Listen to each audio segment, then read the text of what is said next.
Hi எல்லோரும் எப்படி இருக்கீங்க? எனக்கு ஹைதராபாத்தில் எங்கே போனேன்னு பார்த்தீங்கன்னா ஏஎம்இ மால் தான் போயிருந்தோம். ரொம்ப ஒர்க் ப்ரெஷராக இருக்குன்னு சொல்லிட்டு வீக்கெண்டு, இப்போ நான் ஃப்ரைடே வீக்கெண்ட் ஆயிடுச்சு. ரொம்ப ஒர்க் ப்ரெஷர் அதிகமாக இருந்துச்சு இந்த வீக் ஃபுல்லாக. அதனால் சரி ஒரு ஆஃப் டே வந்து படத்துக்கு போகலான்னு சொல்லிட்டு நாங்கள் தாய் கிழவி ஃபிலிமுக்கு தான் போயிருந்தோம். சூப்பராக இருந்துச்சு இந்த ஃபிலிம். பார்த்திங்கன்னா நான்லாம் கிராமத்து சைடில் தான் வாழ்ந்தேன். அதனால் இந்த படத்தை பார்த்துட்டு எனக்கு ரொம்ப பிடிச்சிருந்துச்சு. வாங்க எப்படி இருக்குன்னு பார்க்கலாம் வாங்க. பார்த்தீங்கன்னா இங்கே உள்ளே பார்த்தீங்கன்னா டிக்கெட் விஐபி தேட்டருக்குள்ளே போயிட்டோம். இங்கே பார்த்தீங்கன்னா இப்படி தான் அது சேர்லாம் இருந்துச்சு. இதெல்லாம் எனக்கு ஃபஸ்ட்டு புதுசாக இருந்த மாதிரி இருந்துச்சு. இது பார்த்திங்கன்னா சிவகார்த்திகேயன் தான் ப்ரொடியூசர் எடுத்திருக்காங்க. பார்த்திங்கன்னா தாய் கிழவி.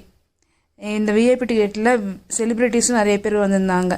திடீர்னு தான் இங்கே புக் பண்ணிட்டு போயிருந்தோம். இங்கே பார்த்திங்கன்னா பிரேக் டைமில் பாப்கார்ன், அதுக்கப்புறம் சமோசா, அதுக்கப்புறம் கோக் வாங்கியிருந்தோம்.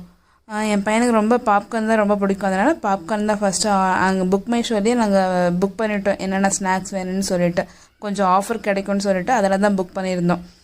நெக்ஸ்ட்டு பார்த்தீங்கன்னா உள்ளே போகிற ஏரியா. இந்த படத்தில் பொண்ணுங்க எப்படிலாம் இருக்கணும்னு சொல்லியிருக்காங்க. நம்மளுக்குன்னு ஒரு பிடிப்பினை இருந்துச்சுன்னா தான், நம்மளுக்குன்னு ஒரு சம்பாத்தியம் இருந்துச்சுன்னா தான் கண்டிப்பாக இந்த லைஃப்பில் நல்லபடியாக இருக்க முடியும். அப்போ தான் நம்மளுக்குன்னு ஒரு ரெஸ்பெக்ட்டும் கிடைக்கும் மற்றவங்ககிட்ட இருந்து.